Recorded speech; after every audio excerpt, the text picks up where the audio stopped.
Hi, I'm Sarah Thompson, and I want to share how I dealt with my toxic in-laws. I'm a 28-year-old marketing executive, and until recently, I thought I had the perfect life. A dream job, a loving husband named Michael, and our adorable newborn son, Ethan. But as I soon discovered, perfection is an illusion, especially when you marry into a family like Michael's. The cracks first appeared at our wedding. I should have seen the red flags, but love makes you blind, right? Sarah, dear, that dress is interesting.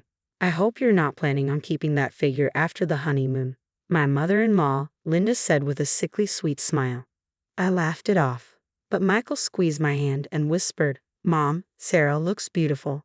Knock it off. It was just the beginning. Fast forward to Ethan's birth, and the comments escalated. Are you sure you're feeding him enough? He looks a bit small, Linda would remark, peering into his crib. He's perfectly healthy, Linda. The pediatrician said so. I'd reply, gritting my teeth. But it wasn't just her. Michael's sister Jessica was constantly around, offering her unsolicited advice. You know, Sarah, if you're struggling with motherhood, I'd be happy to take Ethan for a few days.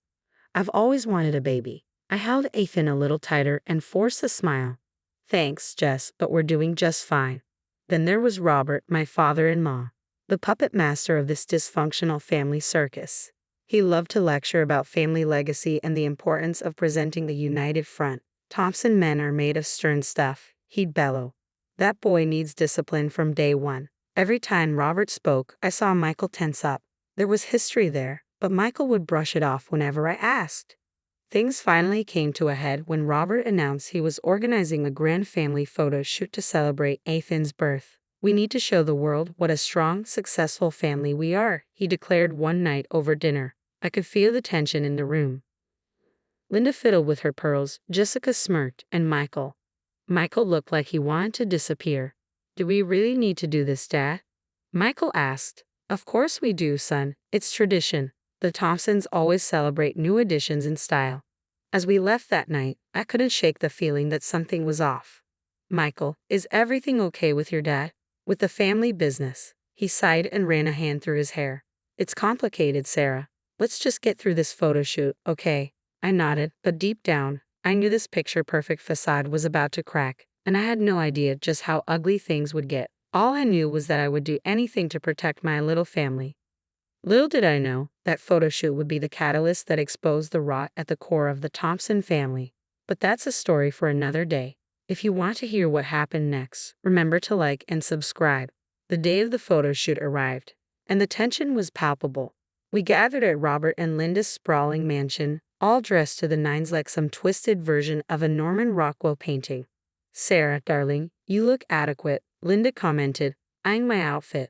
Though perhaps a touch of lipstick wouldn't go amiss. I bit my tongue and focused on soothing Ethan, who was fussing from all the commotion. Michael was unusually quiet, his jaw clenched as he helped the photographer set up. As we arranged ourselves for the first shot, I overheard raised voices coming from Robert's study. Curiosity got the better of me, and I crept closer, Ethan still in my arms. Dad, you can't keep doing this. The company will go under if...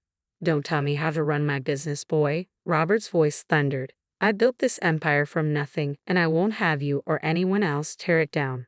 But the auditors? To hell with the auditors, Robert snapped. This is family, Michael. We protect our own. I hacked away, my mind racing. What was going on with the family business? Before I could process it, Jessica appeared out of nowhere, her eyes gleaming. Eavesdropping, Sarah? How unbecoming. I was just looking for the bathroom, I lied smoothly. She smirked. Of course you were. Come on, they're waiting for us. The photo shoot was a nightmare.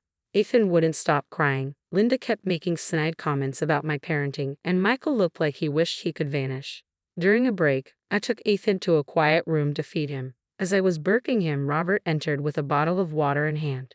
Here, let me help, he said, reaching for Ethan's bottle on the nightstand. Something about his tone made me uneasy. I watched in horror as he quickly unscrewed the cap and sprinkled white powder into it. What are you doing? I demanded, clutching Ethan protectively. Robert's face was calm, too calm. Just a little something to keep him quiet for the photos. It's harmless, I assure you. Are you insane? I shouted, my voice carrying into the hallway. You're trying to drug my baby. Michael burst into the room. followed by Linda and Jessica. "What's going on?" Michael asked, his voice tight with concern. "Your father just tried to drug Ethan." I was shaking with rage. "Dad, is this true?" Michael's face had gone pale. Robert scoffed. "Don't be dramatic, Sarah. It's just a mild sedative. We need these pictures to be perfect." "Perfect. You're willing to drug an infant for a photo." I couldn't believe what I was hearing. Linda stepped in, her voice dripping with false calm. Now, let's not overreact. Robert only wanted to help." "Help? This is child abuse." I turned to Michael, my voice firm. "We're leaving. Now." As we stormed out, the sounds of the family arguing echoed behind us. In the car, Michael was silent, his knuckles white as he gripped the steering wheel. "Michael, talk to me. What's really going on with your family?" He sighed heavily. "It's worse than I thought, Sarah. Much worse. And I think this is just the tip of the iceberg." I glanced at Ethan, sleeping peacefully in his car seat, unaware of the storm brewing around him. One thing was clear. I had to protect my family, and to do that, I needed to uncover the truth about the Thompsons, no matter how ugly it was. After the photoshoot fiasco, Michael and I decided to distance ourselves from his family, but I couldn't shake the feeling that something deeper was going on. "Michael, we need to talk about your dad's company," I said one night after putting Ethan to bed. He rubbed his temples, looking exhausted. "I know, Sarah. It's bad. Dad's been cooking the books for years." "What? How bad?" "Millions. Maybe tens of millions. I've been trying to fix it, but he won't listen." My stomach dropped. "We need to do something. What if this affects us? What about Ethan's future?" Michael looked torn. "They're still my family." "Family doesn't drug babies or commit fraud, Michael." That's when I decided to dig into Robert's business on my own. Late nights at the office turned into amateur detective work. I reached out to former employees, scored public records, and even hired a private investigator. One day, I hit the jackpot. "Michael, look at this," I said, showing him the documents. "Your dad's former business partner, Jack Reeves, he lost everything when your dad pushed him out." Michael's face paled. "I remember Jack. Dad always said he was incompetent. That's why they split." "Well, according to these documents, your dad framed him for embezzlement." Just then, my phone buzzed. It was Linda. "Sarah, dear, can we talk? I need to tell you something." Against my better judgment, I agreed to meet her at a cafe. "I know Robert's done terrible things," Linda said, her hands trembling as she held her coffee cup. "I've covered for him for years. The emotional abuse, the manipulation, I just couldn't take it anymore." "Why now, Linda? Why are you telling me this?" "Because I'm scared for you and Michael. Robert's getting desperate. He knows you're digging." As I left the cafe, my mind was spinning, but before I could process Linda's words, my phone rang again. This time, it was Jessica. "Sarah, I heard you met with Mom. Listen, we need to talk. Can you come over?" I should have known better, but I went, and it was a big mistake. "You need to back off," Jessica hissed the moment I walked through the door. "You have no idea what you're messing with." "Are you threatening me, Jess?" "I'm warning you for your own good. Drop this crusade of yours, or things will get ugly." I left Jessica's place fuming. When I got home, Michael was pacing in the living room. "Where have you been? I've been calling for hours." "Getting threatened by your sister, that's where." Michael's face fell. "Sarah, maybe we should let this go. It's tearing the family apart." I couldn't believe my ears. "Let it go. Your father tried to drug our son. He's ruined people's lives, and you want to just let it go." "It's complicated, Sarah. You don't understand." "No, I understand perfectly. You're scared of your father. Well, I'm not. Someone has to stop him, and if you won't, I will." I stormed out of the room, my mind made up. I had all the evidence I needed. It was time to take Robert down, with or without Michael's help.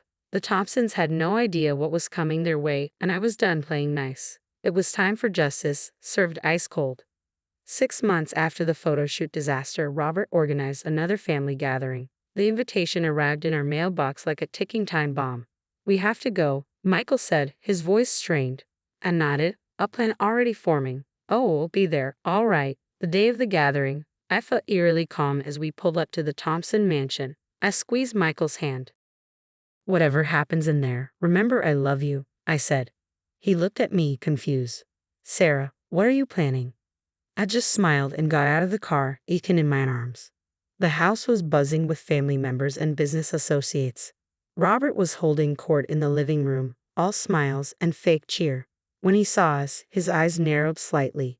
Michael, Sarah, so glad you could make it. And there's my grandson. Hat plastered on a smile. Wouldn't miss it for the world, Robert. As the evening progressed, I kept my eye on the door. Right on cue, Jack Reeves walked in, looking nervous but determined. Robert's face strained of color. Jack, what are you doing here? I invited him, I said, stepping forward. I think it's time for some truth, don't you? The room fell silent as Jack began to speak, laying out years of Robert's fraud and manipulation. I added my own evidence, emails and financial records flashing on the TV screen. This is ridiculous, Robert sputtered. You can't believe this nonsense. But the damage was done. Business associates muttered, edging toward the door. Linda stood up, her voice shaking. It's all true. I've known for years. I can't keep quiet anymore. Jessica jumped in, desperate to salvage the situation. Daddy would never do something like this. Sarah's obviously manipulated these records. Her defense backfired spectacularly when I revealed her complicity in some of Robert's schemes. The gathering descended into chaos. Robert was shouting, Linda was crying, and Jessica was frantically dialing her lawyer. In the midst of it all, Michael turned to me, his eyes wide. You did all this? I nodded, holding Ethan close. Someone had to. As we left the crumbling Thompson empire behind, I felt a weight lift off my shoulders. A year later, life looked very different. Robert's company was under federal investigation, and he was facing potential jail time. Linda had filed for divorce and was in therapy, finally breaking free from decades of abuse. Jessica, her reputation in tatters, had moved across the country. Michael and I focused on our own little family, our careers flourishing now that we were free from the toxic Thompson influence. We kept minimal contact with Michael's family, prioritizing Ethan's safety and our own peace of mind. As I watched Ethan play in our backyard, I reflected on the past year. It hadn't been easy, but standing up to the Thompsons was the best decision I ever made. Sometimes, the only way to deal with toxic people is to cut them out completely and let karma do its work. In the end, living well really is the best revenge. The story has come to an end, but now I have a question for you. If you discovered your in-laws were involved in illegal activities that could potentially harm your child, would you expose them, even if it meant tearing your spouse's family apart? What would you do in Sarah's shoes? Share your thoughts in the comments below. Your opinions matter, and I'd love to hear how you'd handle such a complex family situation. If you enjoyed this story of justice and standing up against toxic behavior, please hit that like button. It really helps support the channel. And don't forget to subscribe for more compelling stories of triumph over adversity. Thanks for watching, and I'll see you in the next video.